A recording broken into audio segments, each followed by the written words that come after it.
Hello friends, स्वागत है आप सभी का मेरे यूट्यूब चैनल हिंदी पॉइंट्स में, जिसमें कि मेरा प्रयास रहता है हिंदी को बहुत ही आसान तरीके से आप तक पहुंचाने का। फ्रेंड्स, आज मैं लेकर के आई हूँ क्लास 10th सीबीएसई बोर्ड का चैप्टर साना साना हाथी जोड़ी, जिसकी की जो लेखिका हैं मधु कांकरिया जी हैं।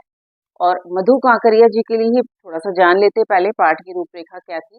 तो मधु कांकरिया जी शहरी जीवन से जब ऊबने लगी, वहाँ की यंत्र चालित जो जिंदगी थी, वहाँ के जो रोजमर्रा के काम थे, तनाव भरी जिंदगी थी और सब भागम भाव वाली जो स्थिति थी, उससे बचने के लिए लेखिका ने सोचा कि वो थोड़े टाइम के लिए भ्रमण के लिए निकल जाए।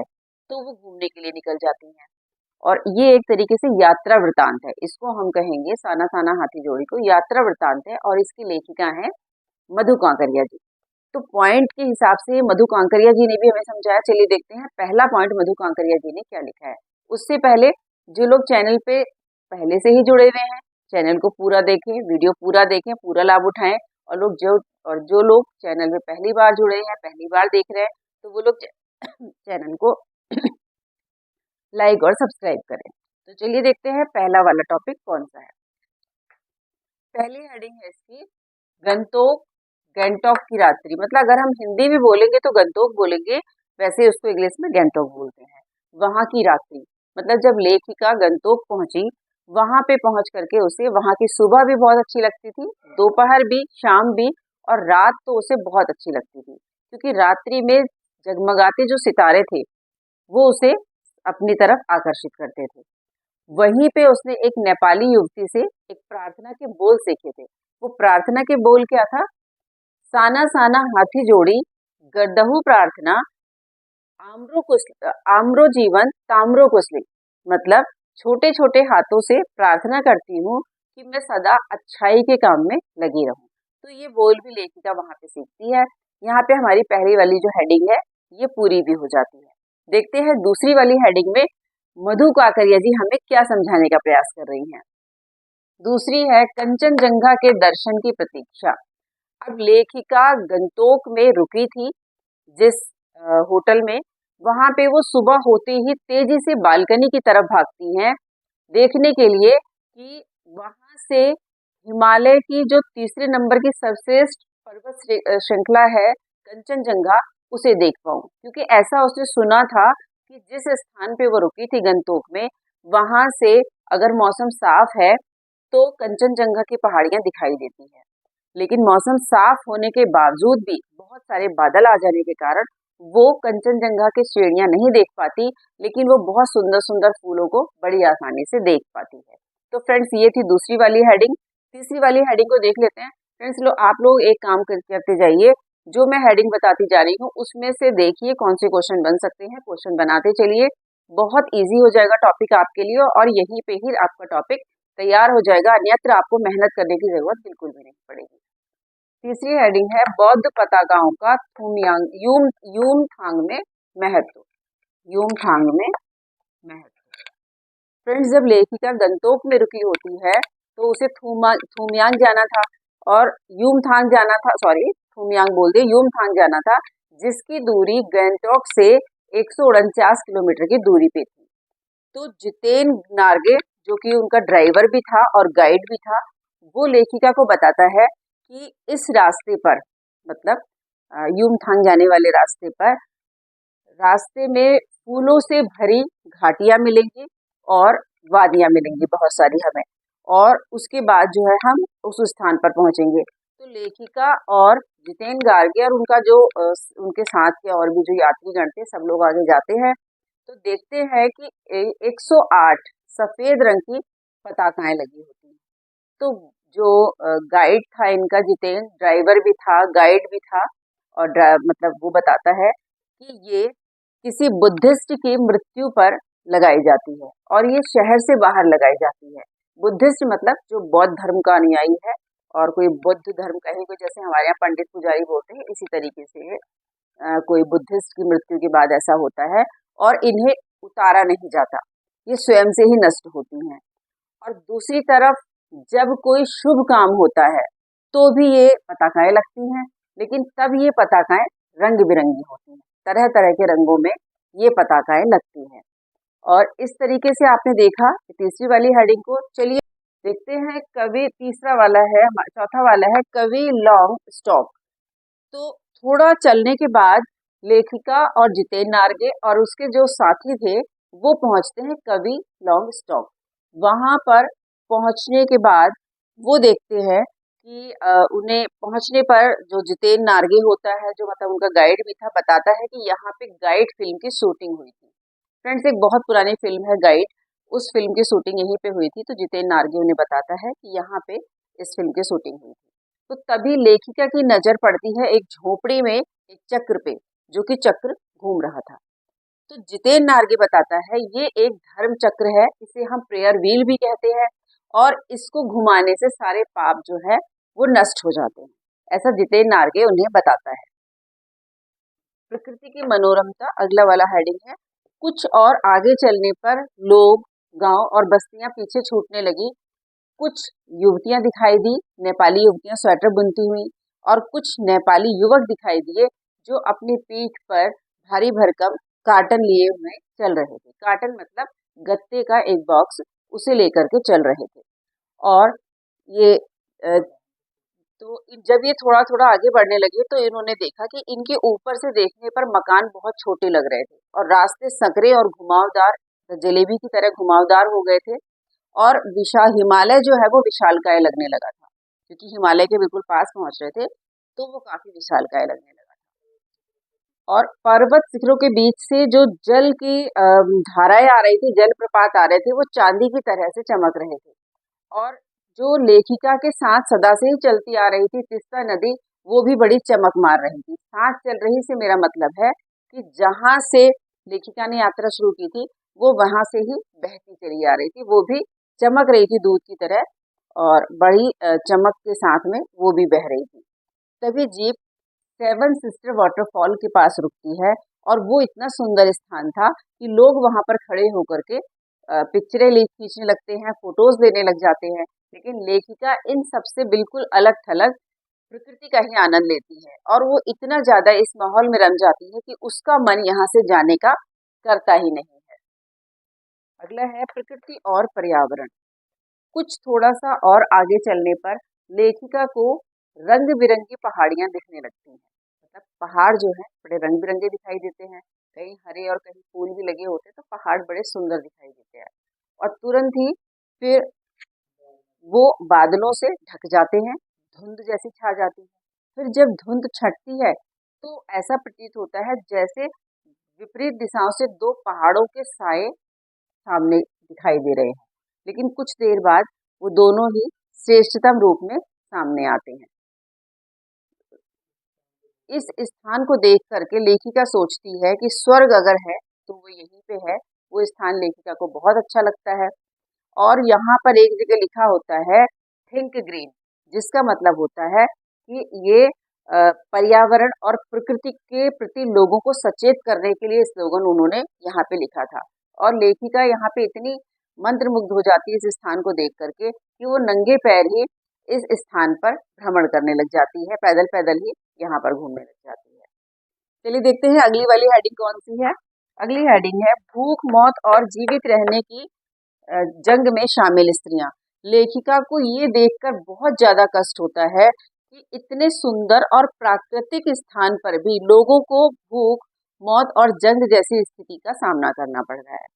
तभी उन्हें बॉर्डर रोड ऑर्गेनाइजेशन के एक कर्मचारी ने बताया कि जिस स्थान को आप देखने जा रही हैं वो स्थान इन्हीं स्त्रियों ने बनाया है। और वो ये भी बताता है कि अब वो क्या बताता है, बल्कि ये सिक्किम सरकार द्वारा ही एक जगह लिखा होता है कि इसको बनाने में जरा सी चूक जो है वो साक्षात मौत को ही निमंत्रण देती है, साक्षात मृत्यु को ही दावत देती है। मतलब बहुत जोखिम भरा काम है। और लेखिका ये सोचती है कि इतने कम पारिश्रमिक में ये महिलाएं इतना ज्यादा काम कर देती हैं।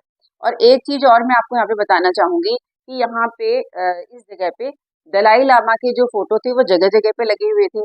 यहाँ तक कि जिस जीप में वो आई थी उस जीप में भी दलाई लामा का वो चित्र लगा हुआ था। नेक्स्ट हेडिंग देख लेते हैं हम लोग, पहाड़ी जीवन की कठोरता। यहाँ पे पहाड़ के जीवन की कठोरता को बताया है।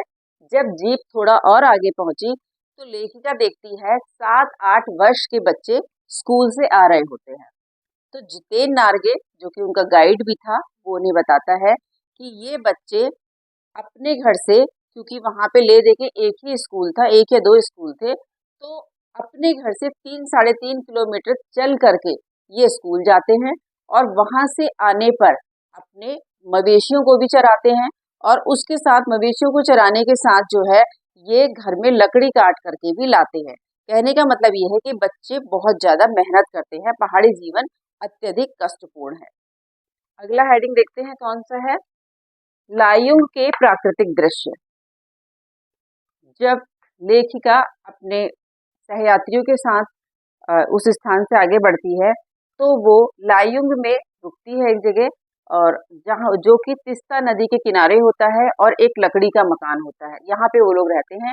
और वहाँ का दृश्य इतना सुंदर था जिसको देखने के बाद लेखिका सोचती है इतना सुंदर प्राकृतिक दृश्य है, मनोहारी दृश्य है, और इस प्रकृति के साथ खिलवाड़ करके मनुष्य ने अक्षम्य अपराध किया है, मतलब जो क्षमा करने योग्य नहीं है, ऐसा अपराध किया है। तो ये सोचते सोचते लेखिका अपने कमरे में आती है, आकर के जो है वो विश्राम करती है। सुबह वो उठते ही जल्दी अपने कमरे से निकल जाती है घूमने के लिए, और बाहर निकल करके वो सोचती है शायद बर्फबारी होगी। तो वही सिक्किम का एक युवक बताता है कि यहाँ अब बर्फबारी बहुत कम होती है, क्योंकि यहाँ पर पर्यावरण जो है वो प्रदूषित हो रहा है, जिसकी वजह से अब बर्फबारी कम होने लगी है। अगला है भारत का स्विट्जरलैंड। फ्रेंड्स, लेखिका अपने मित्रों के साथ कटाव जाती है 500 मीटर 500 फीट की ऊंचाई पर, 500 फीट की ऊंचाई पर अपने मित्रों के साथ जो है कटाव नामक स्थान पे जाती है। कटाव, जिसको कि भारत का स्विट्जरलैंड भी कहा जाता है, वहां पहुंच करके अपने फ्रेंड्स के साथ वहां का सुंदर वातावरण देखती है और उसका मन जो है बहुत आनंदित हो जाता है कटाव को देख करके। वहां का रास्ता बहुत दुर्गम था और संकरा था और बहुत ज्यादा घुमावदार था। उस रास्ते में चलने में जो उसके सहयात्री थे उनकी सांसें जो है वो रुक रही थी। मतलब कहने का ये है कि उन्हें काफी डर लग रहा था, बहुत ज्यादा संकरा रास्ता होने के कारण वो डर रहे थे। लेकिन वो स्थान बहुत खूबसूरत था और वहां पर एक चेतावनी भी लिखी हुई थी कि दुर्घटना, थोड़ी सावधानी हटी दुर्घटना घटी। यहाँ पे वहां पे ये बात लिखी हुई थी कि आप लोग सावधानी से चलिए और सुरक्षित पहुंचिए वाली बात थी। तो ये सिक्किम सरकार द्वारा वहां पे लिखा गया था। नेक्स्ट हेडिंग है हमारा कटाव की सुंदरता। कटाव पहुंचने पर ऐसा लगता है जैसे कि वहां के पर्वतों पर किसी ने पाउडर छिड़क दिया हो, मतलब बर्फ से ढके हुए थे वो पहाड़ कटाव के, और दूर से देखने पे लग रहा था किसी ने उस पर बर्फ छिड़क दी हो, सॉरी पाउडर छिड़क दिया हो, या फिर साबुन का झाग, मतलब जैसे झाग किसी ने चारों तरफ बिखेर दिया हो, ऐसा वो पर्वत लग रहा था। और सभी लोग यहाँ पे जो है कूदने फांदने लगते हैं। तो लेखिका के मन में विचार आता है कि इतने सुंदर प्राकृतिक दृश्य में ही मन को विभोर करने वाले स्थान पर ही जो हमारे ऋषि मुनि थे उन्होंने इसी स्थान को चुना होगा, यहीं पे उन्होंने अपने वेदों की रचना की होगी, वेदों को उन्होंने लिखा होगा। तो ये कटाव की सुंदरता जो थी बहुत ही ज्यादा खूबसूरत थी, जहाँ से लेखिका का मन बिल्कुल जाने का कर ही नहीं रहा था। तभी लेखिका की एक सखी मणि, जिसका नाम होता है, वो एक दार्शनिक अंदाज में बोल उठती है कि ये जो पर्वत शिखर है ये जल स्तंभ है और ये प्रकृति का एक नायाब तरीका है जो कि सर्दियों में तो बर्फ को संग्रह कर लेती है, और जब पूरे एशिया को अगर हम देखें, पूरे एशिया की बात करें, तो जब गर्मी का मौसम होता है लोग त्राही त्राही कर उठते हैं पानी के लिए, तो ये बर्फ जो है पिघल पिघल कर नीचे आकर के लोगों की प्यास बुझाती है, लोगों के लिए जीवन देने का कार्य करती है। तो ये मणि की बात थी जो कि लेखिका को बहुत अच्छी लगी, जो बात उसे दार्शनिक की तरह से महसूस हुई। फ्रेंड्स, देखते हैं अगली वाली हेडिंग में हमें मधु काकरिया जी क्या समझाने का प्रयास कर रही हैं। सैनिकों की वीरता के किस्से। फ्रेंड्स, जब लेखिका थोड़ी और आगे बढ़ती है तो देखती है कि इक्की दुक्की सैनिक छावड़ियां उन्हें दिखाई देती हैं, सैनिकों की छावनियां दिखाई देती हैं, और पास ही में चीन की सीमा भी होती है। तो कुछ सैनिकों को देख करके लेखिका पूछती है कि इतने कम टेम्परेचर में, मतलब 15 डिग्री सेल्सियस तापमान में आप कैसे रह लेते हो? तो वो बोलते हैं इसलिए ताकि आप लोग सुरक्षित रह सको, आप आराम से सो सको। इसलिए हम यहाँ रहते हैं। तो लेखिका सोचती है कि जब इस कड़कड़ाती ठंड में पानी भी जम जाता है, केवल पेट्रोल ही बचता है, उस कड़कड़ाती ठंड में ये लोग कैसे रह लेते हैं। वो मन ही मन उनकी देशभक्ति को नमन करती है कि हमारे देश के जो सरहद के जवान हैं वो कितनी तत्परता से डटे हुए हैं। थोड़ी दूर एक छावनी पे लिखा होता है, we give our today for your tomorrow. और जितेन मार्गे लेखिका को बताता है कि जो ये फूल खिले हुए हैं इस स्थान पर, ये अभी 15 दिन इसी तरीके से और खिले रहने वाले हैं। अगली हेडिंग में देखते हैं मधु कांकरिया जी हमसे क्या कह रही हैं। सिक्किम में भारत प्रेम। फ्रेंड्स, सिक्किम में लेखिका को एक युवती दिखाई देती है। वो उस युवती से अनायास ही पूछ बैठती है कि क्या तुम सिक्किमी हो या सिक्किम में रहती हो या कहाँ रहती हो। तो वो युवती जवाब देती है, नहीं मैं भारतीय हूँ, इंडियन हूँ। ये सुनकर को लेखिका को बड़ा अच्छा लगता है कि सिक्किम के लोग भी भारत से मिलजुल करके रहते हैं। अगली हेडिंग है फ्रेंड्स, सिक्किम से जुड़ी लोक मान्यताएं। जब लेखिका जितेन मार्गे के साथ जीप में बैठ के आगे की यात्रा शुरू करती है, तभी एक पहाड़ी कुत्ता आकर के रास्ता काट जाता है। वो मणि उसे बताती है लेखिका को कि ये पहाड़ी कुत्ते केवल चांदनी रात में ही भौंकते हैं। तो एक तो मान्यता ये थी। दूसरा, वो थोड़ी आगे चलने पर एक पत्थर दिखाता है जितेन मार्गे। उस पत्थर पर उसका कहना ये था जितेन मार्गे का कि इस पे गुरु नानक जी के पैरों के निशान हैं। और ये भी कहा जाता है कि गुरु नानक जी की थाली में से कुछ चावल के दाने यहाँ गिर गए थे, जिसकी वजह से यहाँ पे चावल की खेती बहुत ज्यादा होती है। फ्रेंड्स, देखते हैं लास्ट वाला हेडिंग हमारा, जिसमें मधु कांकरिया जी हमें क्या बता रही हैं, खेदुम का महत्व। इस स्थान से 3-4 किलोमीटर की दूरी पर खेदुम है, जहाँ पे देवी देवताओं का स्थान माना जाता है और यहाँ कोई गंदगी नहीं फैलाता। तो यहाँ के जो एक निवासी होता है वो बोलता है कि यहाँ पे कोई गंदगी नहीं फैलाता, ये देवताओं का स्थान है। तो लेखिका पूछती है कि क्या तुम लोग यहाँ पे गंदगी नहीं फैलाते। तो जो वहाँ के स्थायी निवासी होते हैं सिक्किम के, वो बोलते हैं नहीं, हम लोग यहाँ गंदगी नहीं फैलाते, हम तो नदी झरने और पर्वतों की पूजा करते हैं, हम ऐसा काम बिल्कुल भी नहीं करते। और अगर हम गंदगी फैलाएंगे या फिर कोई भी गंदगी फैलाता है तो उसकी मृत्यु हो जाती है। तो जब सिक्किम भारत के साथ मिला तो भारतीय सेना के जो शेखर दत्ता नाम था, उनकी नियुक्ति वहां हुई। तो उनके दिमाग में एक विचार आया कि केवल सैनिकों को यहाँ रखकर क्या लाभ होगा, क्यों ना यहाँ पर रास्ते काट करके एक टूरिस्ट स्थान बनाया जाए। और रास्ते खोद करके वो टूरिस्ट स्थान बनाए भी जा रहे हैं। तो लेखिका के मन में विचार आता है कि ये मानव की जो खोज है, मानव की जो नित नई नई खोजें मानव कर रहा है, इसी का नाम ही सौंदर्य है। तो फ्रेंड्स, ये था हमारा टॉपिक साना साना हाथी जोड़ी, जिसको कि लिखा था मधु कांकरिया जी ने।